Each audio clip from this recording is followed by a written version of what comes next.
4 Idaho college students last fall. A new report claims the 2 roommates who survived the massacre were awake and texting each other while their 4 friends were stabbed to death one by one.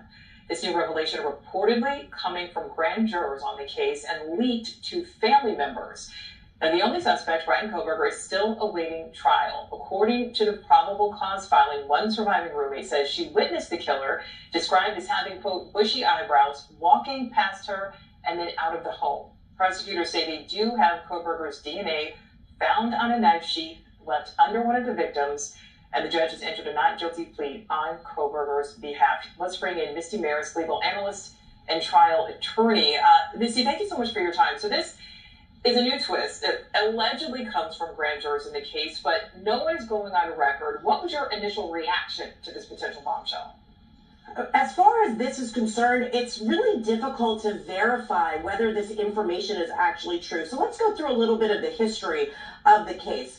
When the news first broke about this terrible, tragic killing, we learned that there were 2 roommates who survived the attacks who were in the house at the time. Now, at first we heard that they were both asleep. They didn't wake up till the following day. Then hits the probable cause affidavit. Well, the story begins to change. One of the roommates now had this encounter where she sees the assailant in the house that evening. So this is a dramatic change from the information that was set forth in that probable cause affidavit, if it were in fact the case that the 2 roommates were awake and texting during that time. So what does it mean for the case? Well, that would certainly be contemporaneous evidence relayed in those text messages as to what the 2 roommates heard and saw that night. Now, again, we haven't verified whether or not this is true, and we likely won't know until the trial actually unfolds. But it would certainly be a game changer for the prosecution. Well, it certainly would, Missy. And we know that there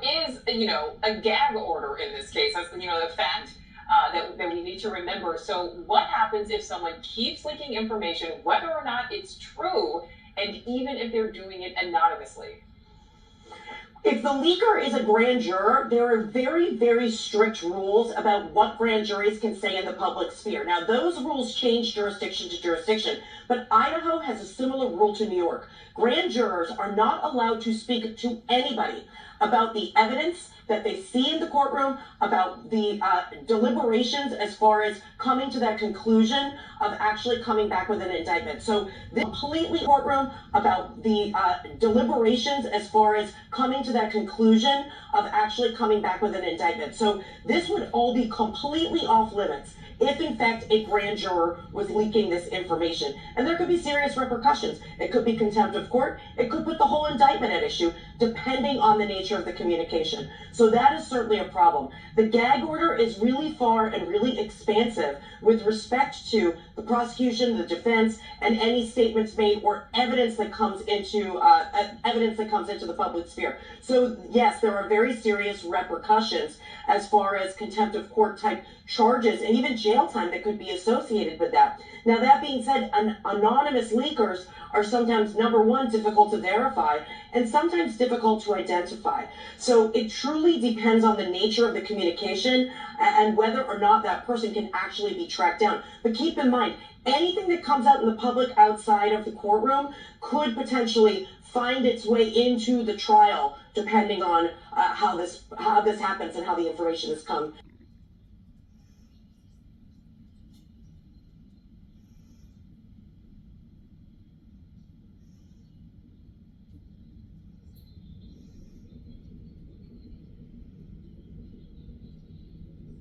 If I could, Chief, have we looked at any boyfriends or any ex-boyfriends, any spouses as a potential suspect? I will tell you, we are looking at everyone. Every tip we get, every lead we get, there's no one that we're not going to talk to. There's no one we're not going to interview. There's no one that we're not going to look into. And we're going to do our due diligence. We're going to make sure that nothing goes unturned, and that we do everything we can with this, all the resources. Get a final answer. Thanks, Chief. So there were, sorry, I'm Emma Epperly with this book's interview. Hi. So there were other roommates who lived at that residence. Were the roommates home at the time of the attack? There was other people home at that time, but we're not just focusing just on them, we're focusing on everybody that may be coming and going from that residence. So since they were home, was it a hostage situation? No, it was not. And then did they didn't call it into police? So were they injured? Sorry, I'm familiar with this book's interview. Hi. So there were other roommates who lived at that residence. Were the roommates home at the time of the attack? There was other people home at that time, but we're not just focusing just on them, we're focusing on everybody that may be coming and going from that residence. So since they were home, was it a hostage situation? No, it was not. And then did they didn't call it into police? So were they injured? They were not injured, but like I said, we're still following up with everybody that could have been in that area. And how can you say it's a targeted attack if you don't have a suspect? Like I said, we take the totality of the situation. We try to make the best bit of information we can with everything that comes in, and then we make our decision off of that. So I want to clarify something you said earlier. Over the past couple of days, the information that we've been getting is there's not a threat to the public. And earlier I heard you say you can't be sure that there is no threat. I just want to clarify what your stance is on that at this time. So we still believe it's a targeted attack, but the reality is there's still a person out there who committed 4 horrible crimes. So I think we got to go back to there is a threat out there still, possibly. We don't know. We don't believe it's going to be to anybody else, but we all have to be aware of our surroundings and make sure that we're watching out for each other. Okay, and then one other follow-up. I know you said when the call came in, it was for an unconscious person, and also that was a stabbing. It seems, just from an outside perspective looking in, like that would be not the first thing a person calling in would think. You're right, but the report that we got was that it was an unconscious individual. It wasn't until our officers arrived on scene, went in to do caregiving check on the individual who was unconscious that we found the scene that we found. Okay, thank you. Yeah. Hi, Heather Roberts with ABC News. Just to follow up on what she asked, so the other 2 roommates were there at the time of the attack? All the information that we have from our investigation is that yes, they were. Okay, but they were unhurt. That is correct. Unhurt. That is correct.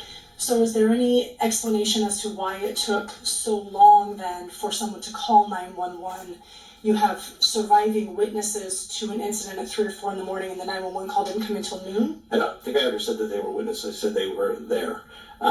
So, we don't know why that call came in at noon and not in the middle of the night. Would have we loved for that to have happened?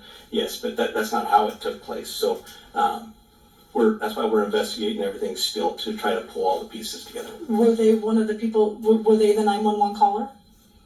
At this point in time, I'm not going to divulge who our 911 caller is, just because I want to keep the integrity of the investigation at this point, okay?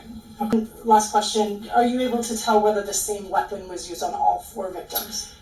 That's why we're having the autopsies done. The autopsy will confirm that and hopefully collect some evidence for us, even from those. That's why you do the autopsies, is to try to be thorough and try to gather more. So we'll leave that would probably be something that would come out later. More on those 2 people. Was it 2 people? What have those people shared about the circumstances of that night, what they saw or didn't see?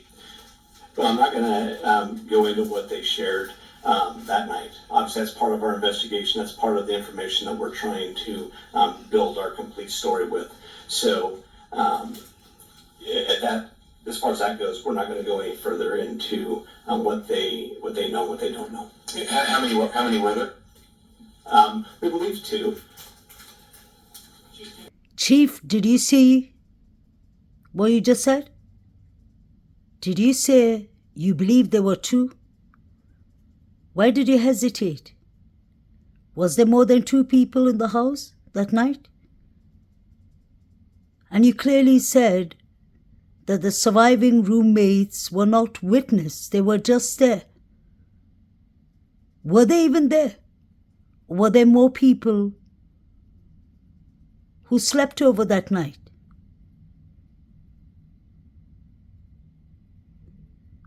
Why was this case on gag order from the beginning of the quadruple murders? Is it so that people don't fit in all the pieces that are missing? This doesn't sound professional at all. You would have known automatically if there were 2, if there were 3, if there were 4, or if there were 1. You clearly said that the surviving roommates were just there. They were not witness. DM was supposed to be sleeping in the first floor. Why was it changed when the affidavit came out? And why was the timelines changed? Why was the description of the car changed? Were you searching for 2013? Hyundai Elantra, 2011 to 2013? Further into what they know, what they don't know. How many were there? We believe 2. Ted Williams, Fox News. You all have said that these killings are targeted. Can you share with us why you believe they are targeted killings? And do you know who, if any of the victims, were the actual targets of the killings? As we stated earlier in the previous press release, or press conference, we believe they're targeted because we take a totality of all the circumstances that we're looking at. Do we know any one person that it was targeted? We're not able to say at this point in time due to our investigation, but we still believe that. But we, like I said, we take a totality of everything that we're looking at. So what I'll say to that is it was made from the roommate's call, or phone, excuse me, and we're not going to divulge who made that call. It's part of our investigation still, and when we get ready to release that, we will. Hi, Christina Corbin with Fox News. The male subject whom the women called, has he been ruled out as a suspect or person of interest? Everything that we have taken from those calls, we have followed up on, we've cleared, and we believe that there's no connection there. This is the Sigma Chi fraternity. If you look outside the window, you clearly see 1122 Kings Road, the victim's house. So you can actually see if the windows are open, if the curtains are drawn, and obviously you can see at night if the lights are switched on or switched off. Why was the Sigma Chi fraternity under investigation? Did something happen at the Sigma Chi fraternity party that night that led to the quadruples?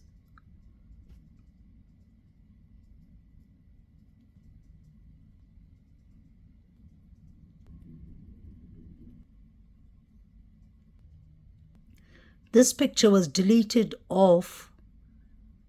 DM is VSCO. It was on the 9th of the 13th of November. These were the pictures that were circulating on social media in the beginning of this case. This person with the black mask was seen in front of 1122 Kings Road around 3 a.m. Allegedly. You can see that this person is injured on his lips. His lips are really swollen, unless it's a female, but I doubt.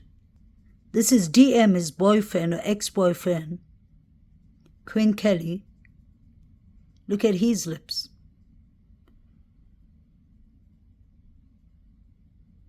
seems to be injured. Quinn Kelly and Dylan took a lot of pictures that night, and they deleted it off VSCO.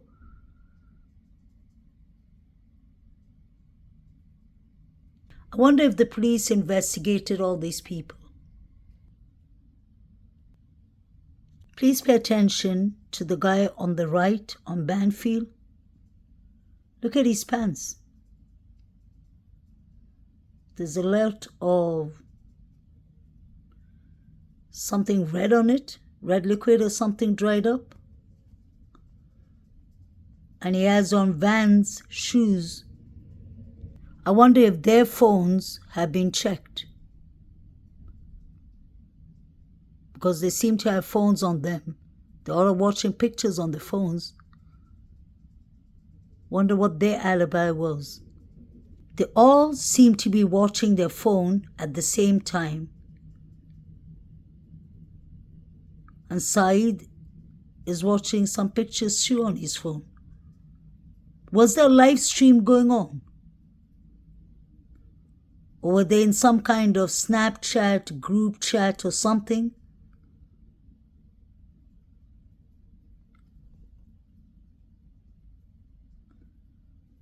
Pay attention to their clothes. The one on the right, there's something really strange with the shirt he has on. It looks like a female shirt. It looks like it's much smaller than his, allegedly. Look at his pants. It looks like a female's pant too. There's something not right with the two boys who have on the check shirts.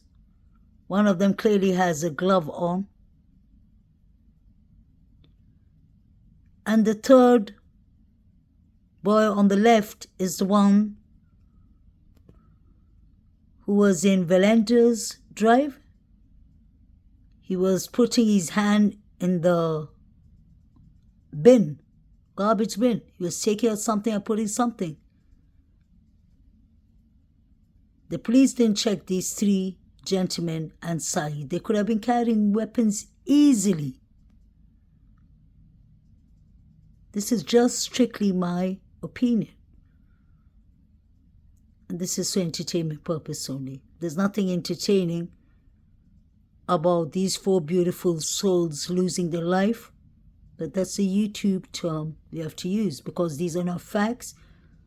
But I've been exposing the 4chan article, the Banfield, the Four Figures, Saeed, the Grub Truck. And I'm thankful that so many people have been taking my content. Although it's not right that they don't give me credit for it. But I'm happy that the awareness is going out. I've always said, if BK wasn't the person who did it, we need to find out who did it, although it may be too late. Or maybe BK was working with someone. I don't believe he did this alone. And the timeline doesn't make sense. Something happened at 3 to 4 a.m. Not 4 to 4:25. Not according to me, at least. And what is it that they're standing on? It looks like a red liquid or something is not right that they're standing on. Let's not forget Maddie's jacket was found behind the bushes here. Please like, share and subscribe. Justice to the 4 innocent victims. May their fair justice be served, the correct justice. And for BK, if he's guilty, he's guilty. But if he's not guilty, the people who unlived these children need to be held responsible for that. Have a lovely weekend. Bye.